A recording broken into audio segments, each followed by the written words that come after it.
Bonjour et bienvenue sur Ducascopie TV. Je suis Eddy Labelle, la rédactrice en chef du Elle Suisse. Je reçois aujourd'hui dans l'émission Les femmes entrepreneurs Eva Johnston qui a créé il y a 2 ans la marque de cosmétiques naturels de luxe Eva J. Bonjour. Eva, bonjour. Alors, 2 ans, c'est pas mal pour avoir créé sa propre marque. Comment l'aventure a-t-elle commencé? Oh, c'était toujours l'aventure de la vie. C'était toujours l'aventure de la vie qu'un jour, il s'est concrétisé dans la décision très forte, très précise de commencer à créer mes propres cosmétiques, ma propre gamme de cosmétiques. En ayant déjà le concept dans la tête très clair, j'ai voulu finalement faire tout ce que j'ai toujours voulu faire. On peut dire que j'ai voulu réaliser le rêve qui était toujours avec moi. Je pourrais dire peut-être que toutes les femmes, je ne pense pas qu'il y a des exceptions, nous avons les hobbies, les rêves, quelques désirs à qui nous appartient. Mais ce n'est pas toujours un moment de la vie qui nous permet de réaliser cette rêve.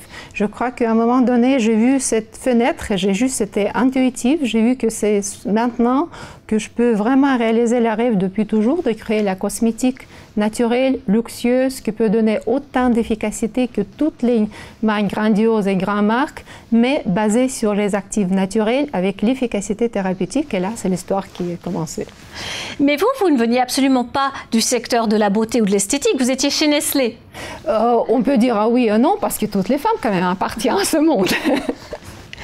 Mais vous avez laissé une belle carrière pour créer votre entreprise. C'était vraiment un challenge important. Oui, c'est juste. C'est vrai que j'ai laissé toute la vie derrière moi pour reprendre les études, reprendre le travail et se lancer dans le monde qui était extrêmement compétitif, extrêmement demandante. Mais j'avais cette belief, cette croyance à tout ce que j'ai voulu créer va faire la différence et va donner aux femmes une chance de découvrir soi-même, de découvrir ses émotions, sa peau, vraiment découvrir soi-même par le biais des cosmétiques, par le biais de toucher des émotions de la nature que je pouvais proposer aux femmes. Et alors, justement, c'est un domaine, comme vous le disiez, très compétitif, les cosmétiques. Qu'est-ce qui fait la différence ? La différence, toujours, c'était dans la création de la marque qui agit autant sur la peau que sur les émotions. C'est la marque qui donne la beauté, qui travaille dans la prévention du vieillissement, mais c'est aussi une marque qui est capable de rebalancer émotionnellement. Chaque fois quand vous touchez un produit, vous aurez une crème, vous prenez un sérum, vous avez une action sur votre peau, mais aussi une action sur votre état émotionnel. Pourquoi?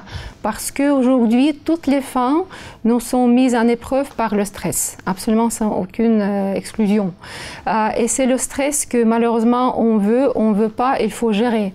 On ne peut pas dire que quand nous touchons un produit cosmétique, on ne peut pas exclure notre état émotionnel. Aujourd'hui, je ne traite pas la peau par les types de peau. Pour moi, bien sûr, il existe la peau normale, la peau mixte, la peau tendance bouton, mais aussi il existe la situation de mon état d'esprit. Ma peau, elle n'est pas statique. La peau est en évolution chaque jour, autant que nos émotions, autant que notre balance émotionnelle. Donc, être capable à créer les produits cosmétiques qui agissent autant sur l'état de la peau que l'état psychique, émotionnel, somatique, c'était vraiment un grand challenge pour moi-même.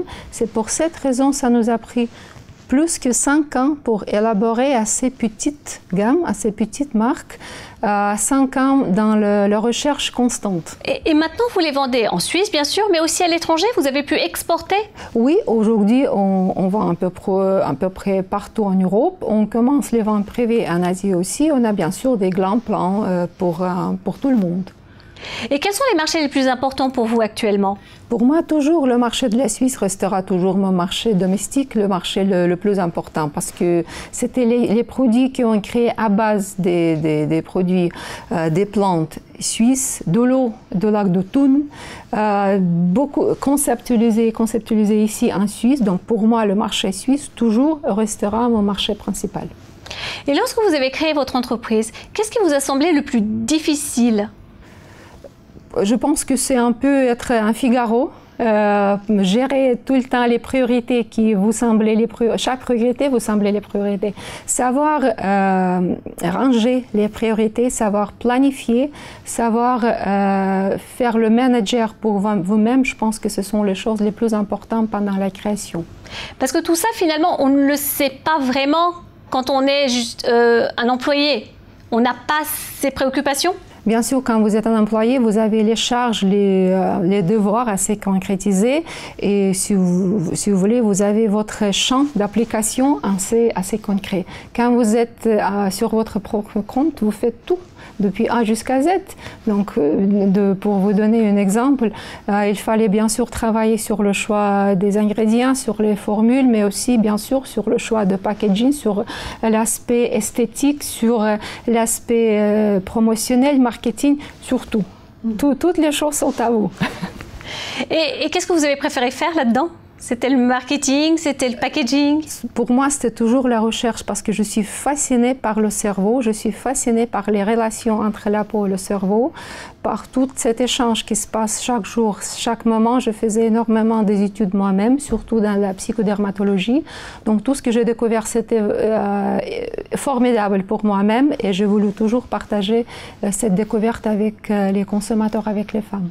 Et maintenant, quels sont vos projets de développement ? Je suis toujours en développement de nouveaux produits avec les nouveautés. Je suis toujours dans le processus des innovations parce que sans innover, on ne peut pas avancer. Et cet esprit d'innovation, il toujours vous demande d'être flexible. Je crois que pour moi, la chose la plus importante, c'est de rester très proche de mes consommatrices. Je leur parle chaque semaine. Je viens moi-même dans les spas, dans les hôtels, dans les grandes surfaces pour voir mes consommatrices, pour entendre, pour les écouter, pour comprendre ce qu'ils recherchent. Pour moi, c'est une chose primordiale d'être proche à mes consommatrices. Merci beaucoup d'être venu et bonne chance pour la suite. Merci bien à vous. Merci d'avoir suivi Les Femmes Entrepreneurs. Vous pouvez retrouver l'émission sur Ducascopy TV et sur tous les réseaux sociaux. À bientôt.